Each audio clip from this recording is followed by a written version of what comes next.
In this section, we're going to be looking at mathematical modelling, which is how we take a real situation and apply a model to it so that we can do mathematics.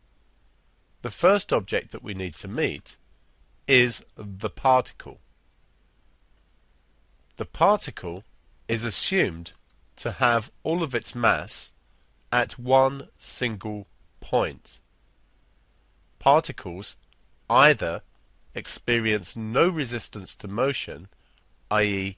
no air resistance and no friction, or if they do experience a resistance, it's according to some model that we impose on it. This will make more sense as we go through the course. Here we have various objects that we might consider to be particles at any time. Cricket balls, golf balls and tennis balls, cars and lorries. You can think for yourself how good a model the particle is for each of these. Remember that a particle is considered to have all of its mass at one point. It may seem to be a better model for, say, a golf ball, which is quite dense, as compared to a lorry, which is a large object.